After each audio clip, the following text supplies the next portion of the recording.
And welcome back to the Pixel Vision podcast.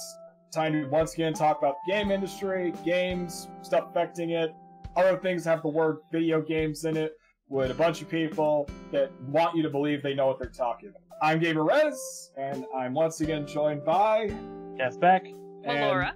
Yes. Hey there, my name's Sudo. Sudo is new to the show, you know? Not new to the stream we use. Yes, but new to this universe of recording. I can definitely say that that is 100% true. Is it extended universe? I don't know. Lucasfilms? Lucas, Marvel, I guess either works. Alright, and today's topic we'll be talking about is seasonal content for video games, the past, present. But seasonal content is kind of a broad term. What I more really want to focus on here is games that originally were released that on their own work perfectly fine as either a single player or even a multiplayer experience, and it wasn't ever planned to have additional content necessarily added to it, or even more so, more content being added to the game was never even in the roadmap to begin with. It was put the game out, see how it does, and that's it. So this will be different than our episodes on games as a service or DLC, because the real point of this is extending the lifespan of various video games throughout the decade, and where we're at now and where we think it's gonna go in the future. So with that being said, as always, we start with the past. Def, do you want to start? So, a lot of the times, internet access was only available on PC at best when you reached the 90s, but in like the 80s and the early 90s, a lot of the time, you bought the game and that was the complete package, and that was it. And any upgrades you wanted, more or less, came on another disc, another arcade board, or it was just a brand new game altogether. There were some rare exceptions with this, like by the late 90s, there were a lot of net cafes in Asia where people can go and like play a free-to-play game or something, but that was a very niche thing. Arguably that model spread until today, but that's another topic altogether. Did Asia have better internet than the US even? Yes, 90s? they have much better broadband. Yes. Historically, they had much better broadband infrastructure earlier than the United States does. To this day, they have faster internet. Europe does as well, right? It depends on where you are, but they also have to contend with things like, the UK really wants to monitor what you do online all the time. They want to do like the porn thing, where it's like you have to go and call your ISP to say, I want to look at porn, please. Really? The UK is going to turn to China at this rate. That's not at all awkward. Yeah, it never went through, but it was going to be like, by default, it was going to block the porn. But then you had to call your ISP to say, I want to look at porn, please. I mean, that leads to a lot of judgment from the ISP, in my opinion. Oh, yeah. I mean, there's still humans behind the phone. It's like, oh, another guy calling about porn again. So with that being said, if we want to talk about just for 1 second, the infrastructure with Asia, it's also, you're taking a look at the spread of infrastructure. If we take a look at, kind of more Western countries, you end up seeing that there's a lot more dead space between largely populated areas. And so the infrastructure needs to be a lot more spread out. That's the reason why there's like fiber connections right now in like small places like Kentucky, but there aren't fiber connections in I would say more populated areas, and it's also a lot of I would say it's a bit of a political game too, but... Melora's parents' house has absolutely horrible internet speeds. Oh god, yeah, you want to go to my dad's house? You want to go to my dad's house for internet? Jeez, the invitation's open, I guarantee you, you will be dying to come back here. But that applies to anyone and anything in Pennsylvania. I think it was like $60 a month for like 3 Mbps down. Yeah, that's pretty awful. Yeah.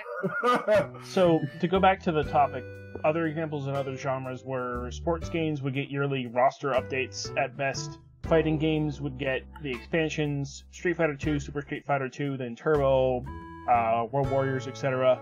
Then on PC, that was the place where expansion packs really thrived. StarCraft had StarCraft and Brood War. There was another one, right? Warcraft 3 StarCraft only has one expansion. Yeah, Warcraft only had one expansion. Well, Warcraft 3 only had. Okay. StarCraft had Brood War, and then Warcraft 3, which is Warcraft 3, and then Warcraft 3: The Frozen Throne.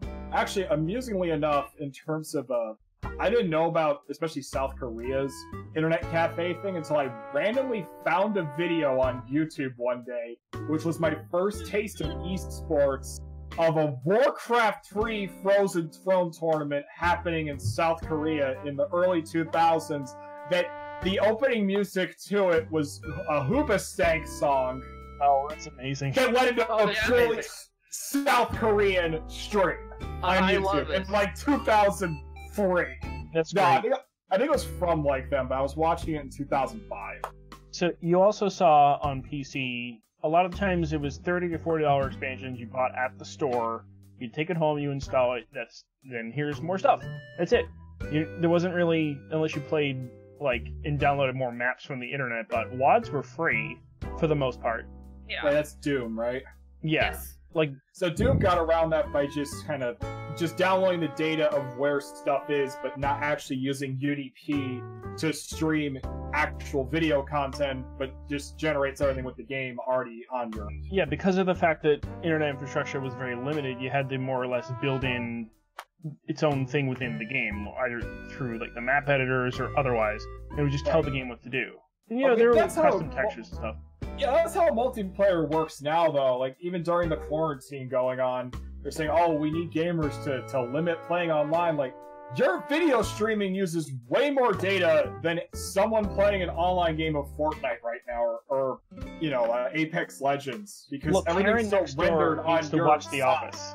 Oh, no. She needs to finish her third watch through of The Office. How dare you? How dare And then after that, she's gonna move on to Friends. Final. It's not even that much of a show. So No, it's not. you also had on downgrade. They're On both on the same level. on consoles you also had games re-released as like slightly different but with additional content. You know, Red and Blue for Pokemon. You had Pokemon Yellow. You had Gold, Silver, and then Crystal. Fire Red, Leaf Green. Then Emerald was around that generation, right? Yeah. Then you had Game of the Year editions, especially on the Xbox Yes. and the 360 and the PS3. And for the most part, the only kind of games that had rolling iterative updates, as Sudo was saying before the stream, was MMOs. In the early days of EverQuest, Ultima Online, by the 2000s you had RuneScape, etc. So there was almost an unspoken understanding of what games were expected to be complete on release. And then you'd get updates and content expansions, but they'd be more discrete chunks, and they would be associated with more physical media.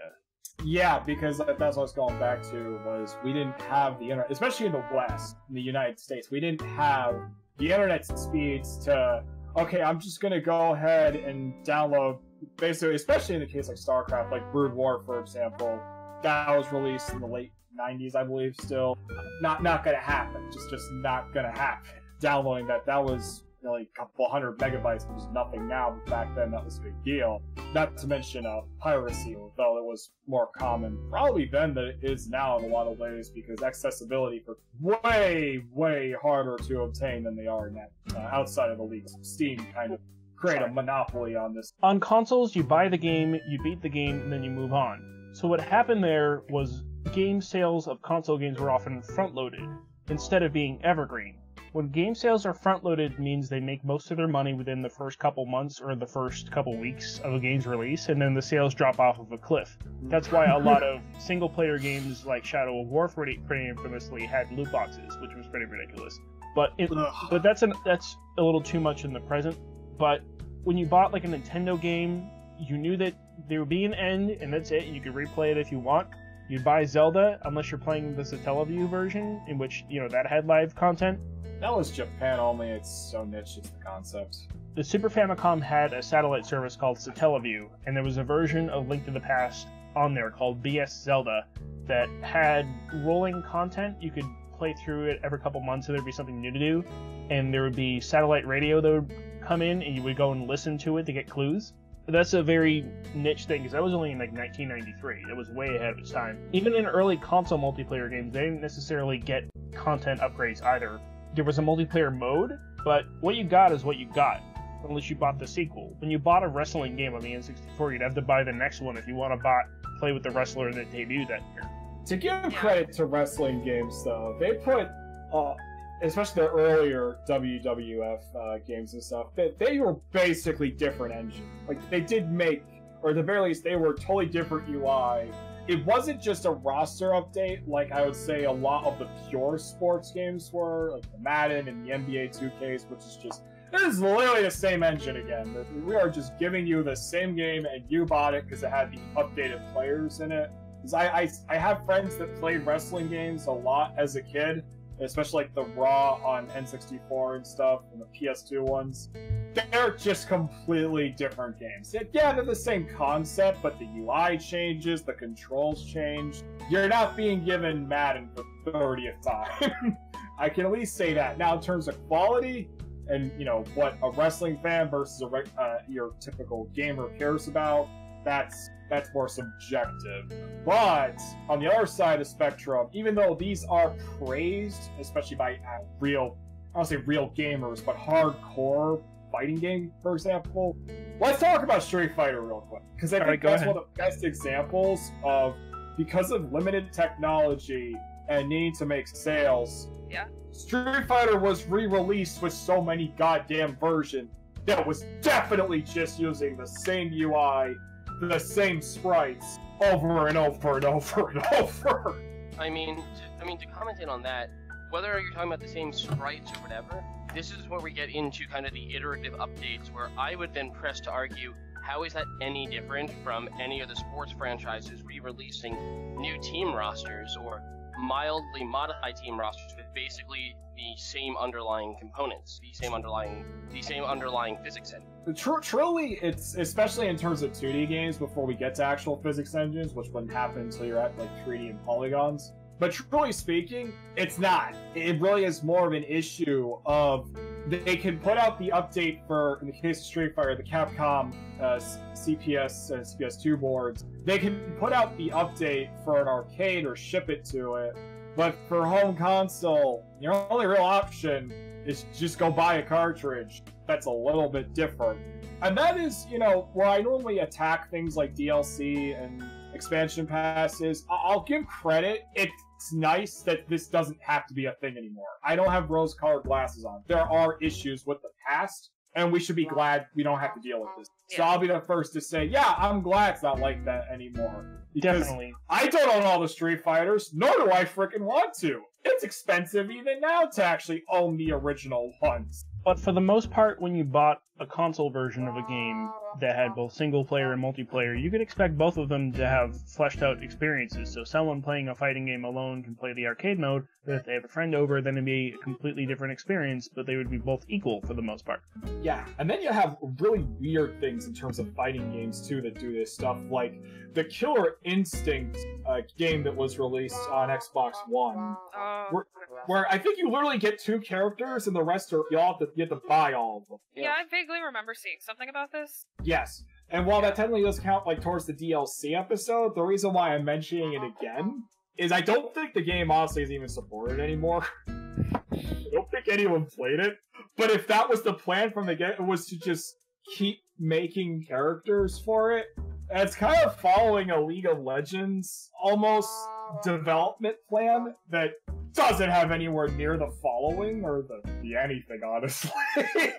But it's a bizarre way to release a fighting game. I mean, there's joke fighting games that just have 2 fighting characters. How would you feel if you actually got a fighting game that's just 2 playable characters and that's it? You'd be surprised because there are games as of the PS3. Dive Kick. What the hell is Dive Kick? Dive Kick is a 2-button fighting game. It is a two-button fighting game. You have a jump and a dive kick. And it teaches everything. No, you don't understand. There is no direction. You have the blue button and the red button. And that is it. Do you have a control pad? It's jump and dive kick.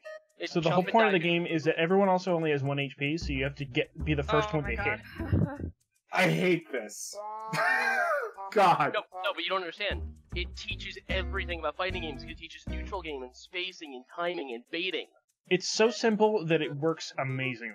Well, because you don't just have jump. You have short. If you tap the jump, depending on how long you tap, you have a short jump. So you give it extra options and mix-ups. So what I'm just trying to, what I'm getting at here is just because you have a limited roster in a game or a limited scope in a game does not inherently make a game unplayable. And in fact, sometimes a more limited game, and I think back in the past, really what they were aiming for was a simpler game that really sold itself well. Whereas back into the present, where it's more crap and shiny toys for the kids. Yeah, no, definitely, and I mean that's arguing. That's a good topic for another time too. Is complexity versus depth too.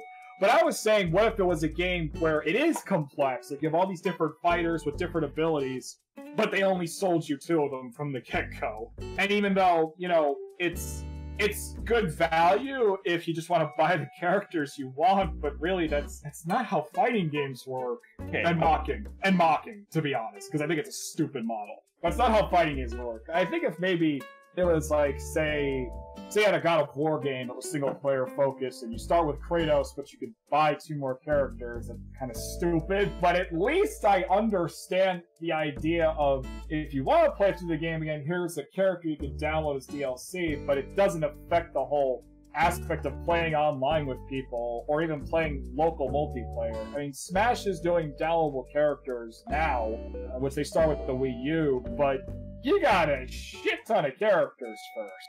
Right. So back in the day, there was more stuff delivered at launch, and there was an expectation that it would be a somewhat complete experience. Yeah, definitely. So, want to move on to the present then? Yeah. I mean, we're kind of moving towards the. I mean, there's a couple other things actually I wanted to talk about first before moving on to the present. Because we mentioned like Game of the Year editions and stuff. There's a few other really odd things that were also being done then. Yeah. One thing I definitely want to mention, we have stuff such as Destiny now, which was developed by the original Halo team, and it was developed by the Halo team. They're practically not, but it was developed by Bungie, the company itself. Got the same people working for them at this point. That was developed as a games as a service from the get-go. And Halo itself was never designed in that way. Halo 1 and 2 were designed with multiplayer in mind, but now with this continuously running, play it for years on end with additional content, they expected people to just kind of play it now and then and be happy with that. Then you started getting really weird stuff, though, during the late 2000s, with like Halo ODST, for example, where they released what was basically a 3-hour campaign that was supposed to be DLC, that is canon to the story, so this is what it is, and it's canon to Halo 3 story, which is weirder. And then to justify selling it for $60, they put in a second disc that was basically multiplayer with all of the DLC maps from Halo 3. And what I find weird about that is it's almost following the same Game of the Year. Like, okay, here's all the DLC and stuff, but usually that stuff is extra. You don't need to complete the full game. But now we're not selling you a full game at all, and here's a 3-hour game and here's a bunch of multiplayer maps. Like, now we're just like cutting things up and just selling them back. It's an incoherent mess, and I think that's one of the worst examples, or best examples, depending on the definition. I think you just had Nintendo with the Game Freak. Okay, it's Pokemon Blue, Pokemon Red, Pokemon Yellow. Yellow is just a couple little extra things, but it's basically the same content again. The point is, as the game industry evolved and internet connections became better, and companies need to make money in different ways, we started seeing a lot different of ways of content being split up. Not to make people sound old, but 2010 was 10 years ago, so we could still easily talk about examples of how it was starting. Yeah. Because the Xbox had broadband support, sure, but for the most part you were only really buying maps. And you could even go to the store and buy the Halo map packs on the disc, but that became less of a thing as people's internet connections became faster. So by the 360 PS3 era, you saw a lot more in terms of small pieces of DLC as well as larger pieces of content. But then you started getting really egregious examples of publishers pushing that, namely the game Asura's Wrath, which is a Capcom cinematic, more or less, action game. It's like an interactive anime in a way, but the point is that it's split up into chapters, the game ends, but then they sold like an additional 5 chapters in the real epilogue as like $20 DLC.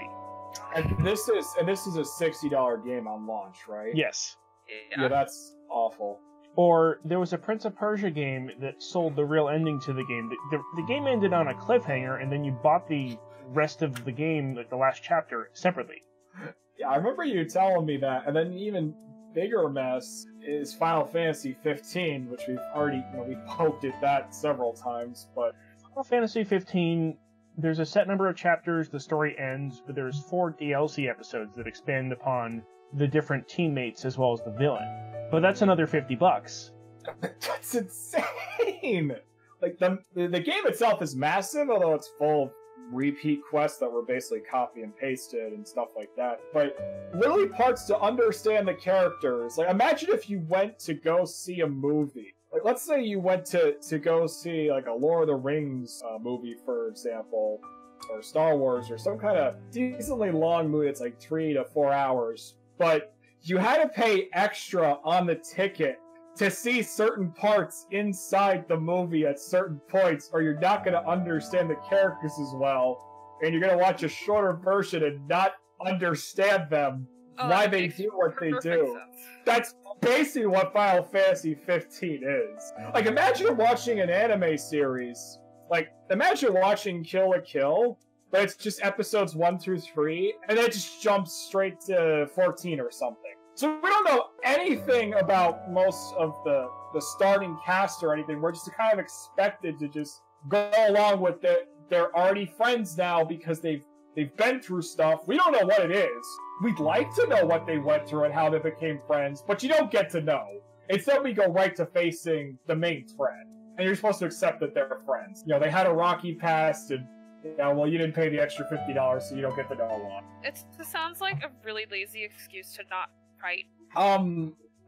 Yes. Yeah, that's an interesting thing. Do you think this was developed, like, was even written actually after Final Fantasy 15 was actually done? Or did they actually write it in between, like, a normal, cohesive story, and then Square was just, no, cut that out. That's going to be extra money. Any idea? With Final Fantasy 15, all that stuff had to be planned out in advance because it takes a long time to render a movie, and then tell an anime studio to go make 5 episodes of a thing, and then tell all of the sub-studios. I forgot about the fact that it had an anime story to it. And the other example we have here was Kingdom Hearts 3. Well, I'm not done with 15. I doubt that Final Fantasy 15, they added stuff in, they kept stapling it onto the story, because I figure that there's enough lead time with the production, they have to go and plan all this stuff out in advance. It's not as if they can say, oh, what if we learned about what this child soldier was doing at this point in time? They have to plan all that stuff out in advance, because there's a lot of different people involved. Yeah, and this game is a media franchise. You can't necessarily just make up stuff on the spot. You can. I mean, there are such things as retcons. But that comes a lot later. Like, Final Fantasy X infamously had that 3rd episode that was only a radio play that changed a lot of stuff that happened in 10.2. Yeah, a lot of fans just ignore that happened. I've never even seen it, so you don't have to worry about it. So, Kingdom Hearts 3 is something that you mentioned earlier. What happened there is there's the main game, which is mainly the Disney stuff with the OC stuff sprinkled in, and then for $30 more is the Remind DLC, which is only OC stuff and the Organization 13 bosses, and that's it.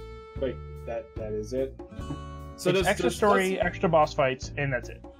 Is it actually, like, relevant to the story, though? Because I know Kingdom Hearts 3, they cut out so much of the so much of the Square Enix characters and all the references to Final Fantasy, and it's just all Disney. It's story pals playing around with Disney. Oh, that's irritating. Which Kingdom Hearts was supposed to be a blend of the two. It was supposed to be in harmony, but instead it's now pushing the Disney element further and further. Because it prints money. That's what all the merch is based on. All I can say about Kingdom Hearts is, screw you, Donald. Okay, that's valid. No, you don't understand. You don't understand. That freaking duck goes and heals himself. Or worse, he tries to attack. Why, Donald? Why? Kingdom Hearts 3 is not the only example of a single-player game that's affected like this. There are lots of single-player games that feature seasonal events. Yes. Shall we switch over to the world of SynDuo? Yeah, Synduo's been pretty notorious for that. Splatoon was the first big one, I think. Splatoon is based around events that pit players against each other to go and farm points to go and unlock different weapons and stuff. Ah. So it's that's built into the story of the games too. So it's Kitty Counter-Strike. Yeah, in a lot of ways, yes. Counter-Strike Junior. In Splatoon 2, like, Splatoon 1 and 2 both introduced new maps, new weapons, new clothes on a regular basis for like a year and a half. And then what would also happen in 2 was that there was a mode that was only available every once in a while that allowed you to go in a single-player mode or co-op mode to go and grind out some points to level up. And then more recently, there's Animal Crossing New Horizons, which is having its seasonal events and updates that will add new buildings and new stuff. Those fucking eggs. Yeah, so the first event, Bunny Day, which went and changed the environment of the map in a certain way for a couple weeks. And thankfully the event is over now, but it's probably the prelude to things to come. Yeah. You an egg in these trying times. That's gonna be. Pokemon Sword and... Sorry. Go on. I just hope that in future entries it doesn't cut quite as deeply into the gameplay. I think the reason that Bunny Day was maligned by a lot of people playing New Horizons is because you would be fishing and not 90%, my god, probably half the time you'd be catching an egg. And then you would be looking for fossils and then you'd catch an egg. And you would be looking for bugs and you'd catch an egg. And it cut very deeply. Yeah, they were Earth eggs, sky eggs. There were 40 different items you could craft during this event. Yeah. And all of them were eggs.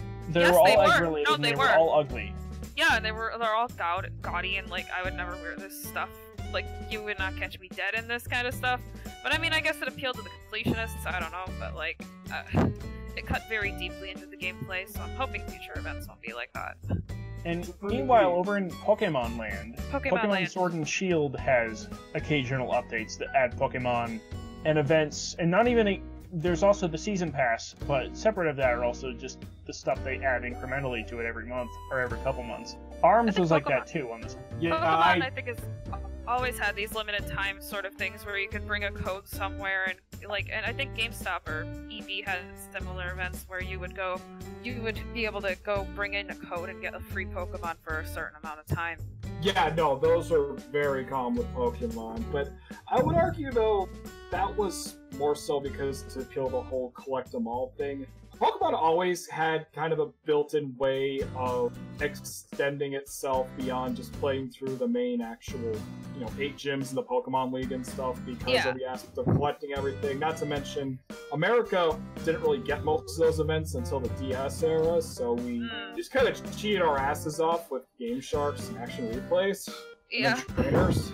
I had a Darkrai way ahead of me. The method I used to get Darkrai, I mentioned in the Pokemon episode, was so stupid thinking about it. They're glitching through multiple walls and counting perfect steps in pure black. Oh, that's not stupid. That's how a lot of Pokemon glitches work, I think. But if I mess up, I'm lost forever. And if I save, that save file is done for. I'm stuck in the void. So all that structure is intruding upon what are normally very self-contained single-player games for the most part. ARMS obviously was a multiplayer game, but that game added 6 new characters over the course of half a year. So all the content trickled into the game slowly, and then it became a complete product. So why buy it for $60 at launch? I really question the validity of some of these. I'm guilty of the fact that when I got a Switch, I wanted more games than just Mario Odyssey, so I ended up getting, I never played on the Wii U, so I got Pokken. It's fun, but it loses its value very quickly. I haven't played it in forever. I kind of was just forcing myself to play it at certain points because, well, I only have this on the Switch, and now I feel like that should be an episode 2. Buy a brand new console, but there's only so many things to play on it, so it's just...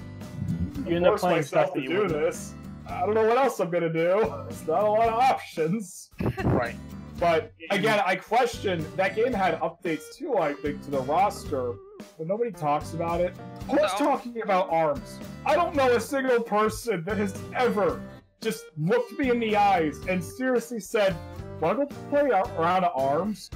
No. Well, the thing with ARMS is that everyone forgot about it after the last character was added, and then they were like, an ARMS character will be in Smash, and now everyone's talking about it again. Well, it's really the only way, because I don't know how much else there was memorable about it. It's probably one of those cult games. I really... Definitely. Yeah. Is it worth playing? I've never even played it. It's a fun multiplayer game. I like it. I like it. Alright, so that's good for me. You can tell Nintendo wanted it to be a bigger deal, but it really didn't work out. Yeah. Yeah, and that's the impression I get from it, yeah. Do you think it's honestly good that games should keep coming out with the plan of these extended lifetimes, especially in the case of something like ARMS? Well, it's because it allows them to keep it on the shelf and not have it be stale. but it's already not selling. It's not worth really. I mean, if it's worth anything, it's because of the Nintendo tax. It's a cartridge, but otherwise, if that was a PS4 game, it'd be $10 right now. The only Nintendo games that ever get discounted are the ones that are just abject failures. Like Sushi Striker is $10. Wow. That's bad of a failure. I never played. I've heard of it, and that's just like because I wanted to have it. Yeah, you do that with a lot of games. Well, in the case of when am I ever going to see this again? I don't know. Or when are you going to play it again? The Cooking Mama game for the Switch is possibly never going to be released again, so that's why I bought a copy. Excuse you. You're just hoarding so you can flip it. Excuse you, that Cooking Mama game was entirely... The issue was, it actually wasn't mining Bitcoin, it was just so poorly optimized that it broke your system. No joke. Also, it wasn't even licensed by the providers of Cooking Mama. It was some random guy, some random company that decided to capitalize on Cooking Mama and publish a game. How did they get the license? Mess. What the hell? They probably sent an email to Office Create. They were like, yeah, sure. And then they sent a build over, and then they were like, this isn't very good. You should fix it. And they were like, nah, printing money right now. Yep.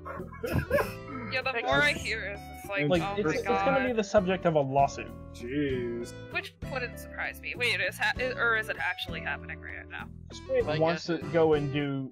Either there'll be a settlement or there will be a court case. I mean, I guess they could print out all of the copies artificially and then just sell off their own copies as if they were rare so they could pay off the lawsuit. Yeah, I wouldn't be surprised if there's some shady GameStop deal, like exclusively a GameStop thing. Yeah, well, I'm just saying, By the way, guys, they have the power to make more.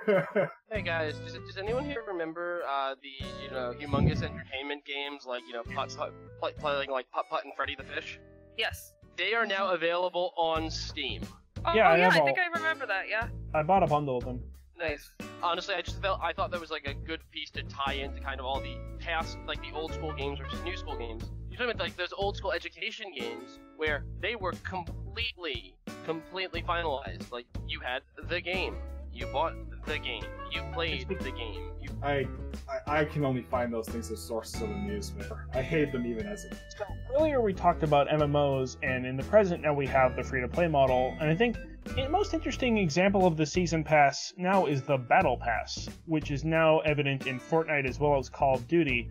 And at least the way it works in Fortnite, if you don't know, is you buy it for $30. The game is free, so they have to go and make all their money via the loot boxes in this Battle Pass.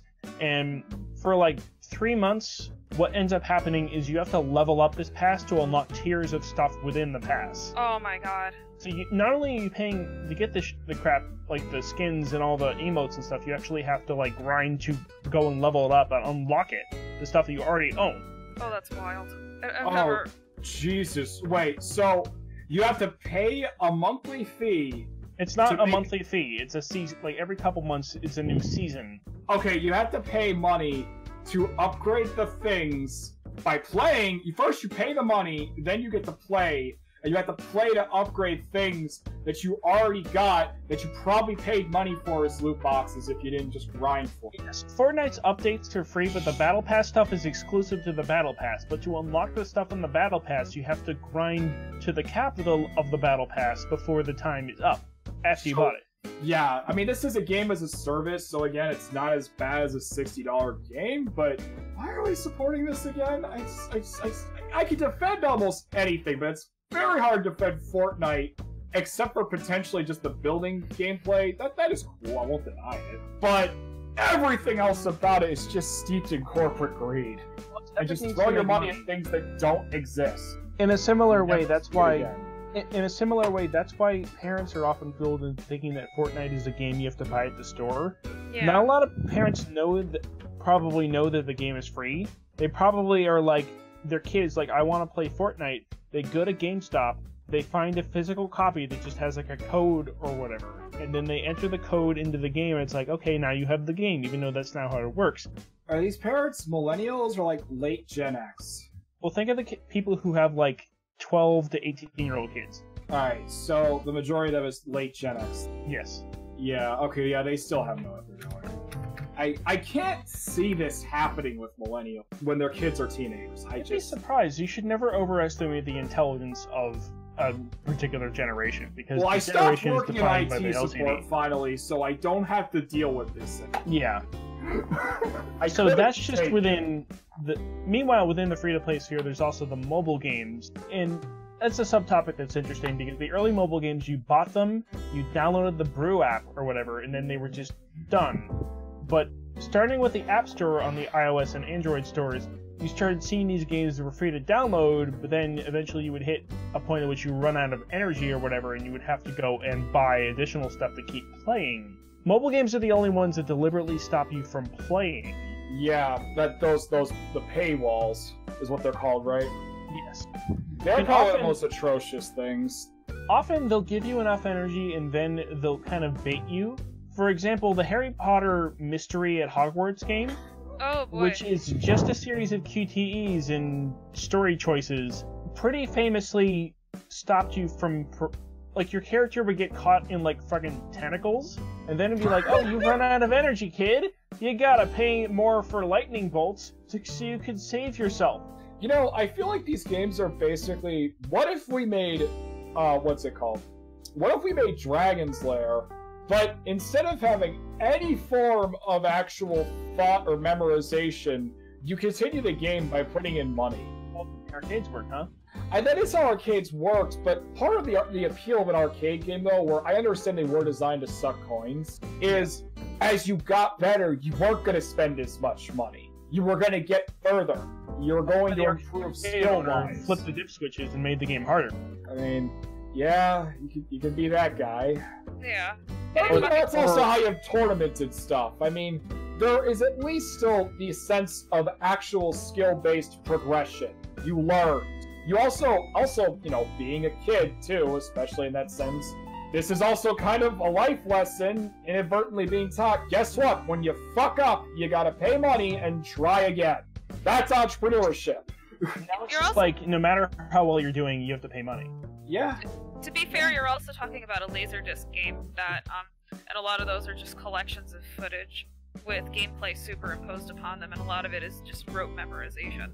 But, yeah, they are. You do But have your this is- Laserdisc shooters and stuff, but in the case of Dragon's Lair, it's definitely, like, more of a memorization thing. Yeah, well, the reason why I went with Dragon's Lair, like Space Ace and shit, is because of the fact that it seems these progression systems are effectively the same thing, but now there's clearly barely even a learning component. I mean, I suppose you're still learning how to play the game, but you can't progress because you're good at it. You just progress because you put more money into it, or you just wait, which I think they just want you to spend money, because if all you did was wait, the most you are is just, I guess, potentially a walking advertisement. Like, you play, for example, I know you do play Fire Emblem Heroes, but you never put any actual money in it. No, and there are people who put way more money into it.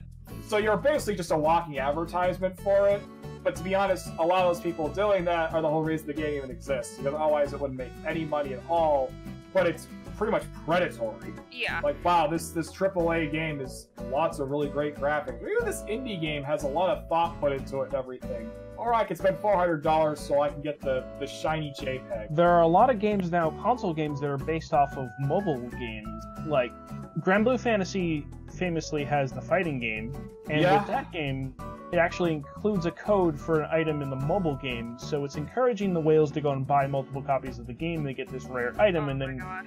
which is awful. Yeah. I agree. So, Also- for the most part, the mobile games only exist to fuel this franchise. I don't... maybe this is a generational thing, but I don't understand the premise of an entire media franchise being based on a mobile game. Me either. I just... Because mobile games don't necessarily feel real to me. Hey, you want to hear something even weirder? When I was watching YouTube earlier, apparently there is a anime coming out now that's based on a mobile game. Or, like, there's a Grand Blue anime. There's a new Madoka show that's based on the mobile game. Yeah, oh yeah! I hate the fact to say the writing actually doesn't seem bad, but I will never, It's just the ever original throw Madoka was money at perfect. Microsoft. What's that? The original Madoka was fine. Why does it need a sequel? It was... Well, there was the one aspect of... This is just very quickly, it's a bit off topic, is... It looks like the character from the screenshots I saw of a meme I shared has no empathy for human beings, which admittedly, that wasn't explored in Madoka. They all tried to kind of save people. And this one's just like, why do I have to be a magical girl? Well, because you have to save people. What if I don't want to save people? Alright, listen here, you little shit. So, That's great. It's kind of a good direction. That is clever. That's more effort than let's reboot the series and make X character the opposite gender and call it a day. Or whatever. That's more effort, at least, you know? But another thing, too, flip that coin on its head. I know there's also mobile games now based on actual console games that sort of also continue the console game story. There's Monster Hunter. I know I'm going to butcher this and you guys are going to get mad at me. Shin Megami Tensei Liberation DX2. And for some reason, Final Fantasy 15 mobile because, I don't know, Square needs more money. Oh, Square just makes mobile everything. They sort of don't count at this point. But I heard the Megaten game, one of our friends even was talking to me about that a year ago or so, that they were liking it. Didn't you play that, Melora? I did, yes. And it's actually pretty damn substantial for a game. Yeah, the graphics are actually really good. They are. Did it have the gacha element still to it? It did.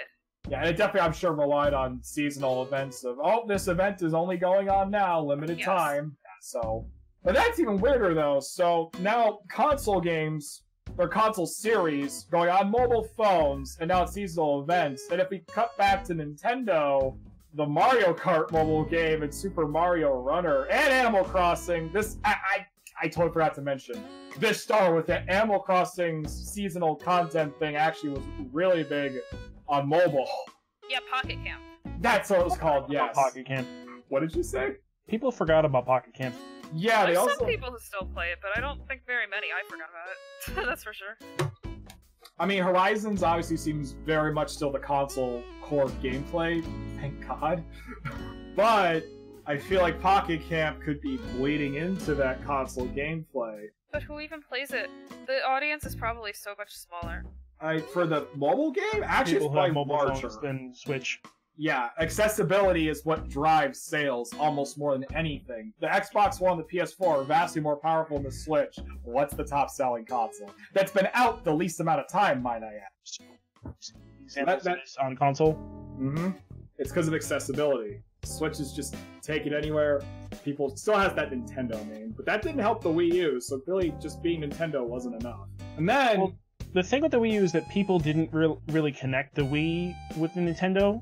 Like, Nintendo thought that they would buy the Wii U just because it had the Wii in front of it, but they didn't understand what the Wii U was. Right. So a lot of people actually thought that the Wii U was just an accessory, and when the Switch came out, I was like, wow, Nintendo finally made another console. Yeah, well, that's normies. Just total casuals that just don't pay attention to anything. That they are the people buying this stuff.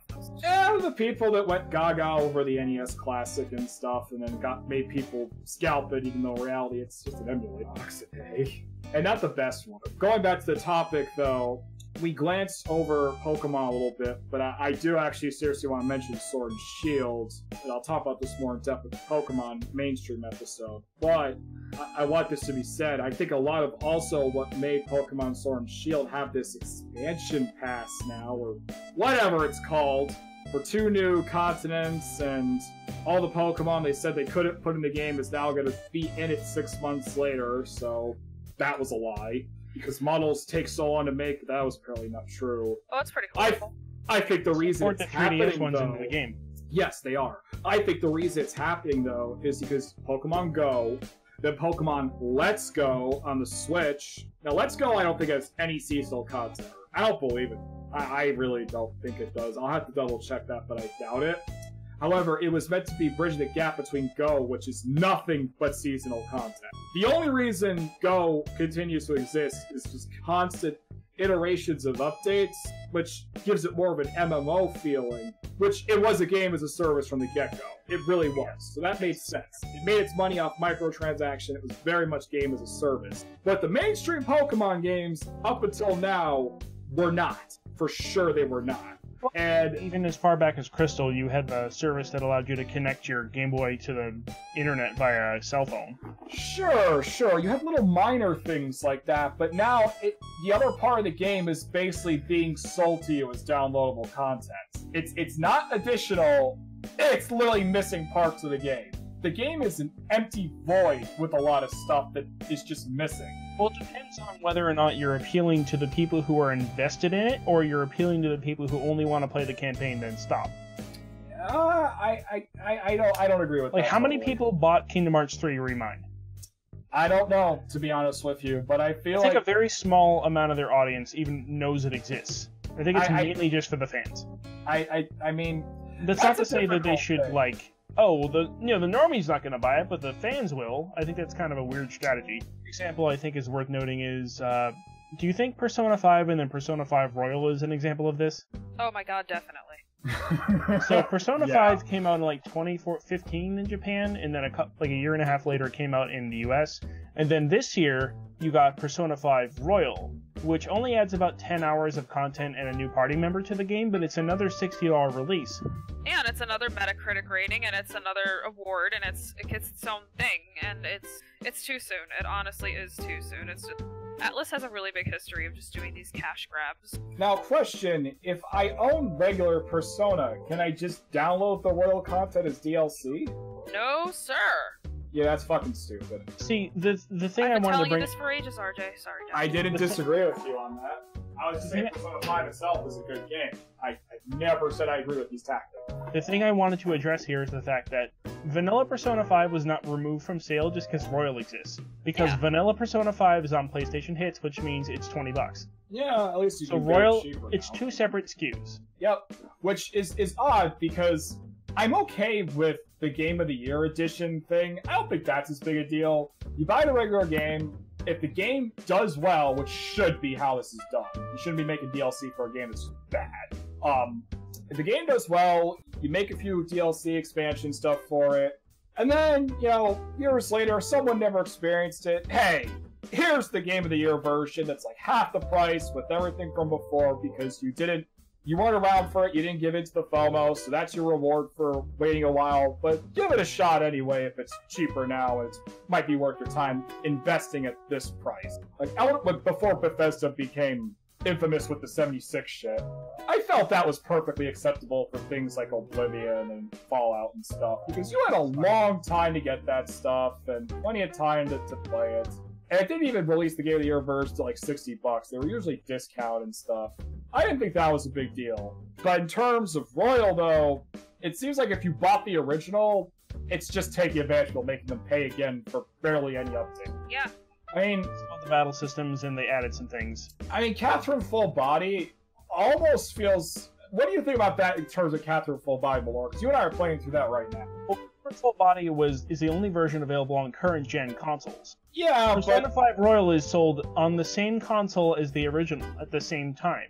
Yeah, but it is, like, totally a different experience. I don't know if Royal is a different experience, but Full Body feels almost like a different game outside of some aspects of the gameplay, but they actually added a ton with the gameplay that made it a lot harder. What's really The interesting actual blocks. is that Sony used to have a policy back in the PS2 and the PS3 days that you couldn't release a game just again on the same platform unless it was really markedly different. That's why you didn't get Kingdom Hearts 2 Final Mix. Well, you could do it in Japan, but you couldn't do it in the US. SEA prohibited you from doing that. That's why we didn't get Kingdom Hearts 2 Final Mix, because it wasn't considered different enough from the original. That's kind of... So, did they lift that eventually, since now we're getting all the Final Mix stuff in the US? Did that get lifted? Especially because, now I think about it too, it's Final Fantasy X International, Final Fantasy 12, the Zodiac I forgot those because edition. of SEA's policy about re-releasing the same game on the same platform. So the reason why we weren't allowed to get those back then, the PS2, was because of that. That's pure crap. It's also why every game that SEA released has English options available, even if it's like a Japanese game. Like, the dub had to be the default.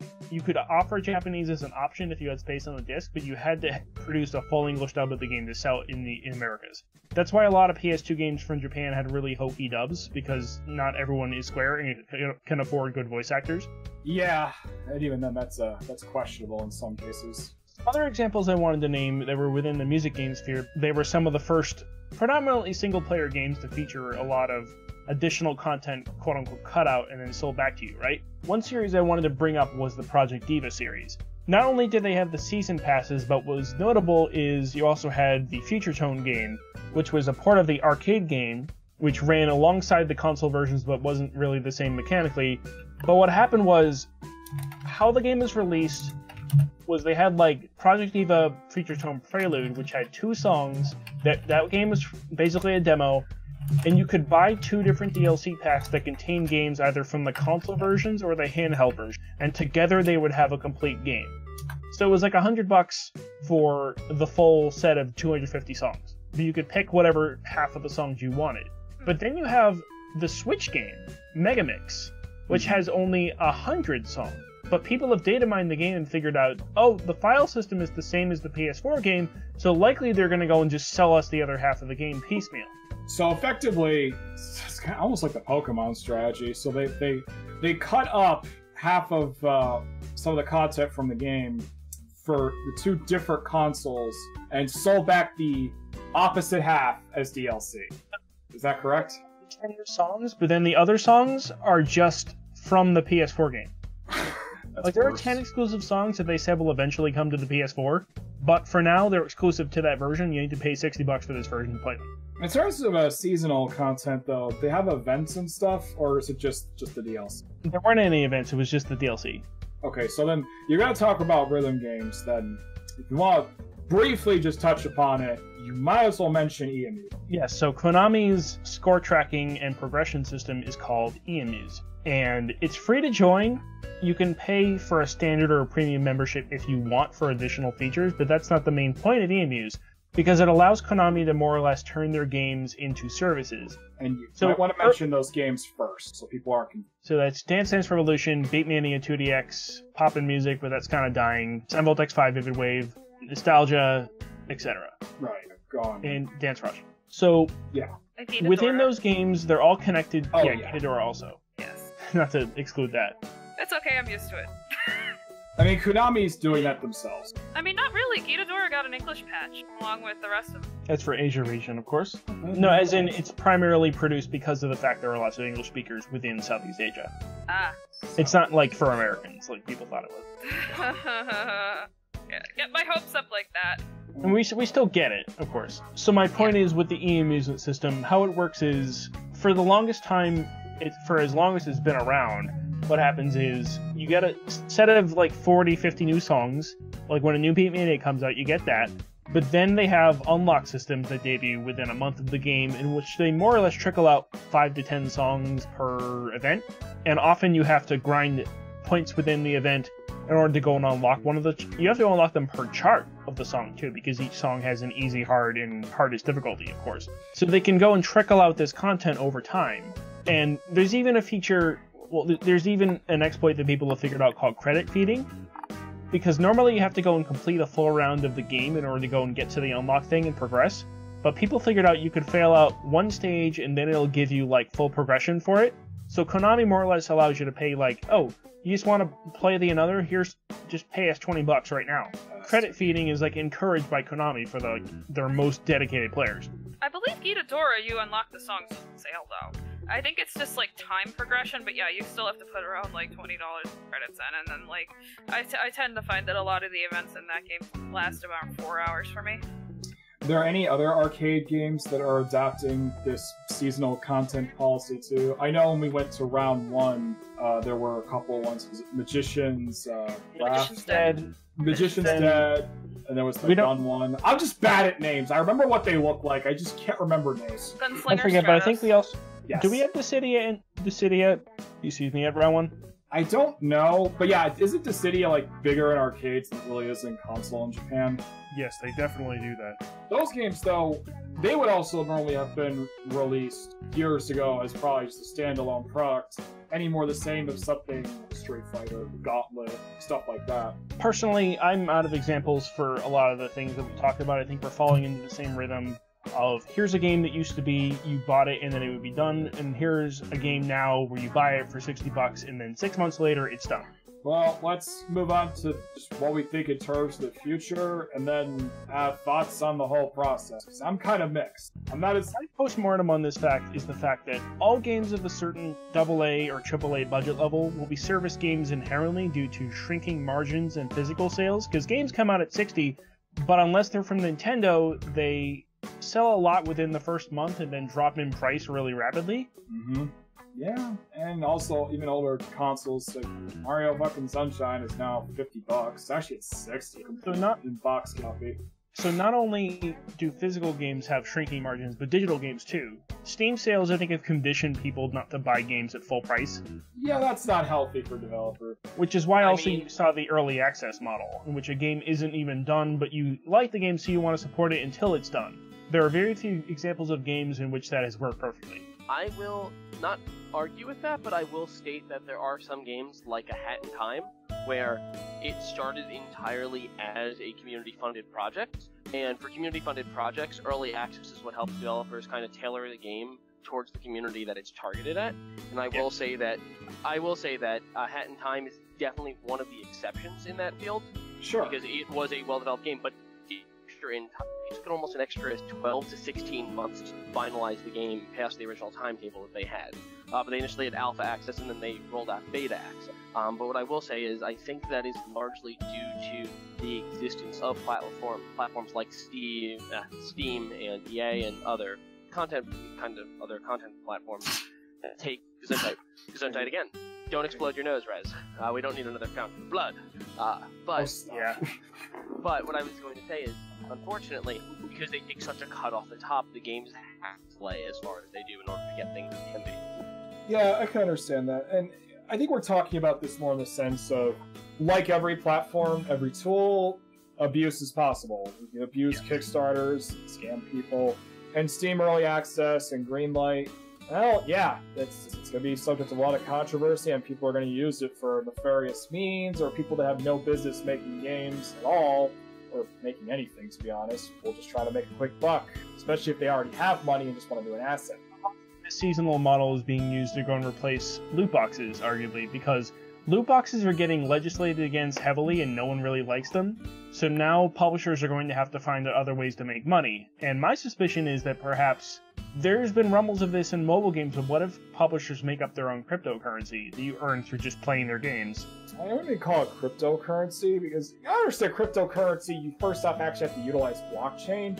I think you just mean just digital currency, which we already have. In-game currency has been a thing for a while. There's currency for mobile games now that are based on Ethereum. Yeah, but usually the game is doing is using the crypto thing as the grab and not the game itself. Whereas I think this is the opposite end, where the game is the grab and the currency is the way to make you spend money. Yes. You also had here on the outline explain the Resident Evil resistance system.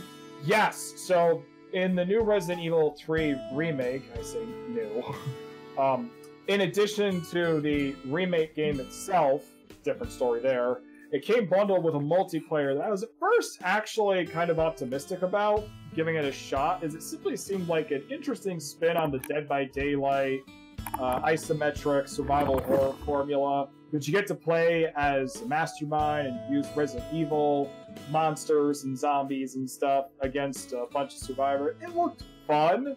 I had a feeling it'd be littered with loot boxes or something, and I wasn't wrong, but it's worse.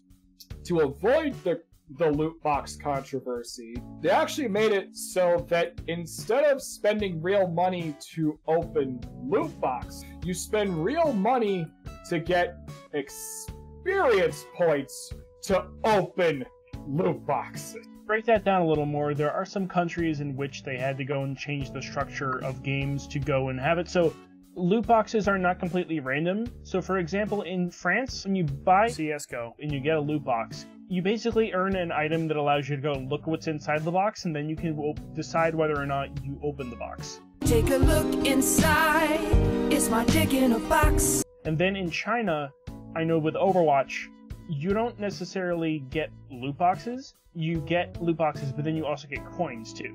Or no, you can buy coins, but they also come with the loot boxes. They basically screwed around with it in order to get around the laws. It just sounds like loot boxes with extra stuff. Yeah. Or at least it's not the COD model where you have to use the supply drops in order to get weapons to win. Yeah, we should have mentioned COD, by the way. I feel like I don't know a lot about Call of Duty. I have a friend who does, so I could add some notes in there. We should definitely do an episode on it. I know enough, and Shu does too, but I'd like to save that for another time.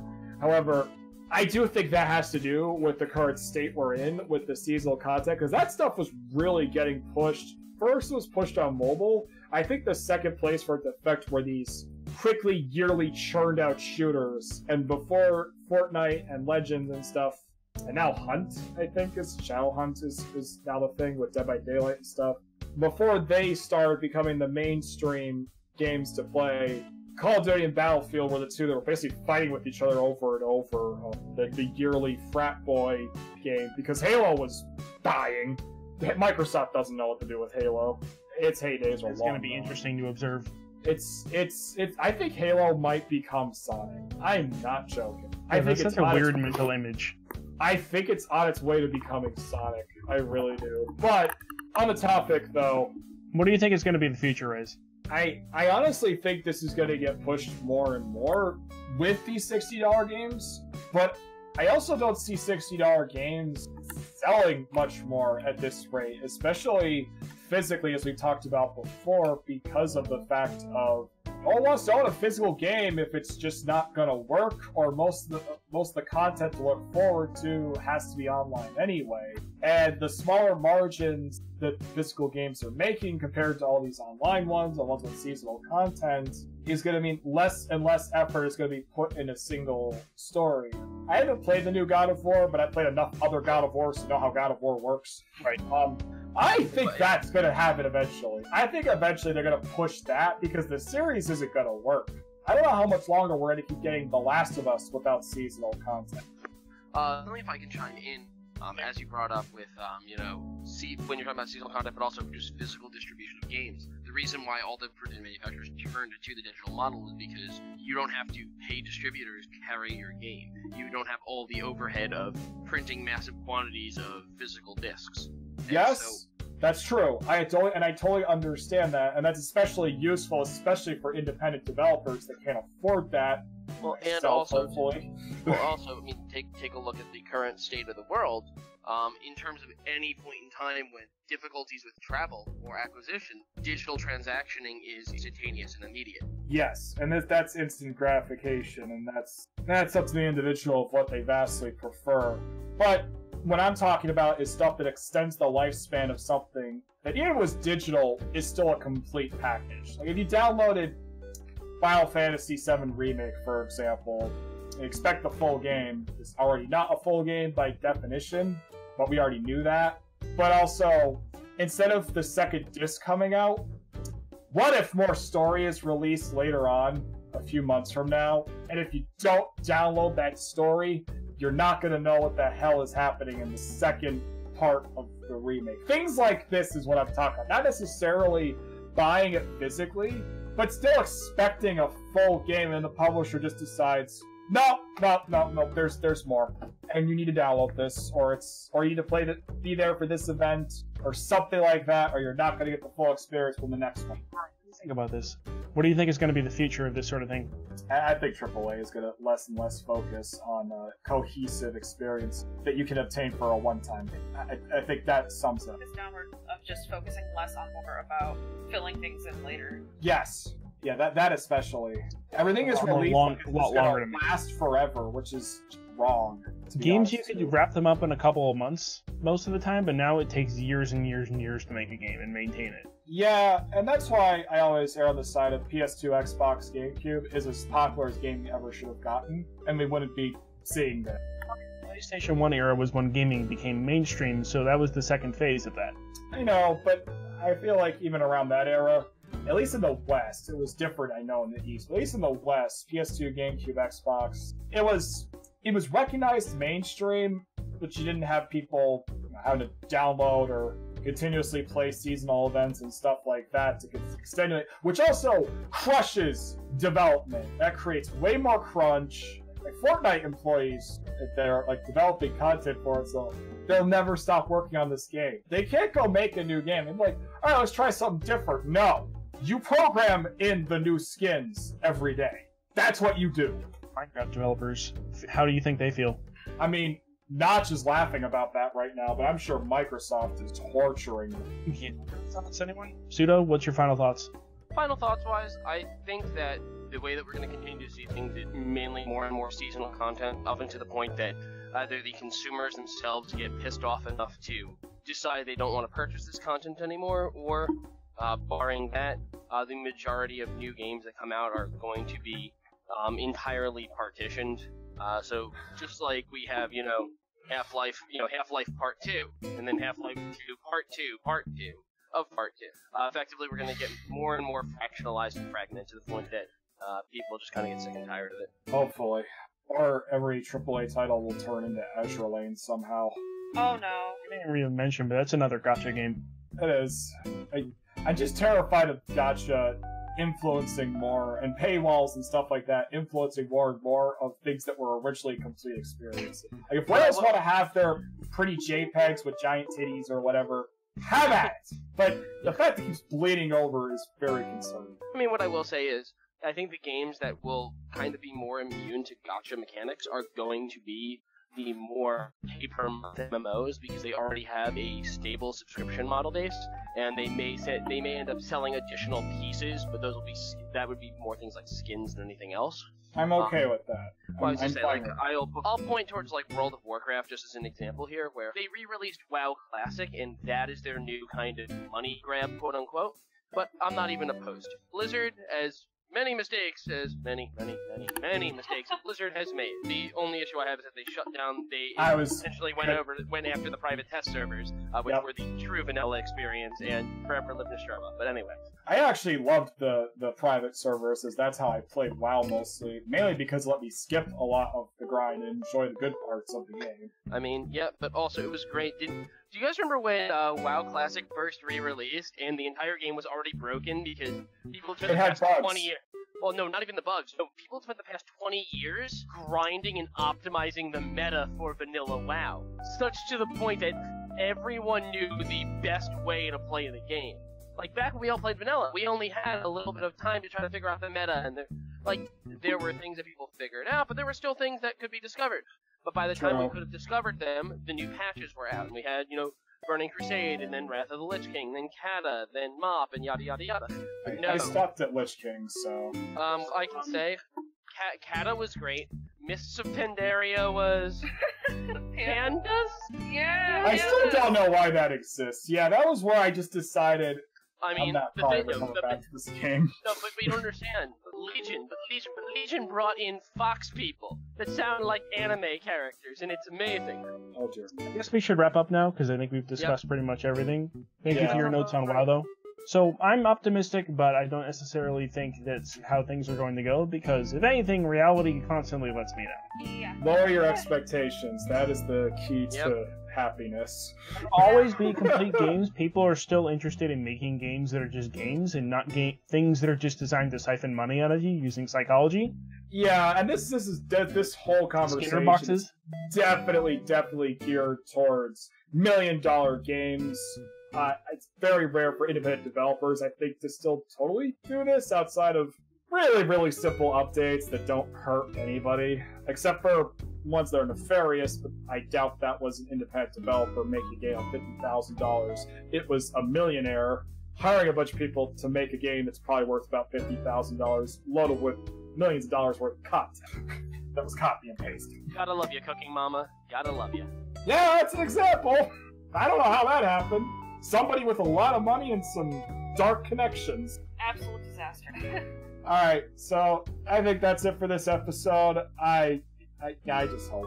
I just hope some dignity is retained with certain series. That's all I can do is hope. Why does it don't turn retro IPs into just IP farms for shitty games, like Konami does? We're gonna get there. Give it time. Give it time. Nintendo just doesn't make any more Star Fox games. It's not like Star Fox is getting a roulette game, a mobile game, all sorts of spin-offs that just dilute the value of the brand, like Konami likes to do. A Star Fox mobile game could actually work. Oh no, you ran out of fuel and you're stuck on Meteos. Don't do it like that! Yeah, you know what? They cram with microtransaction hell, and it wouldn't be the cool thing I'm already imagining in my head that would be nice, but I wouldn't. You were the one who just told us to lower our expectations. I am. Doesn't mean I enjoy the things that I tell people. I don't. Shooting Star Fox, I put my expectations into space. Like, I'm only right most of the time, and everything I'm right about is awful. So I don't like being right. Alright, so I guess we're done. Right. Yeah, we're done. We're done. Alright, guys, thanks for watching this episode. You got to this point, though. I'd like to know now what you actually think. Tell us in the comments. What do you think about seasonal content in games? Good, bad? Has it improved your experience? Has it lessened it? Type words and let me know. And check out other past episodes that will be available at the end of the video. See you next time.